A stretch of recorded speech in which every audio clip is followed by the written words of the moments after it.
تبارك الذي بيده الملك وهو على كل شيء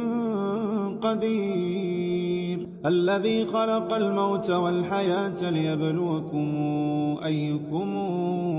أحسن عملا وهو العزيز الغفور، الذي خلق 7 سماوات طباقا ما ترى في خلق الرحمن من تفاوت فارجع البصر هل ترى من فطور ثم ارجع البصر كرتين ينقلب إليك البصر خاسئا وهو حسير، ولقد زينا السماء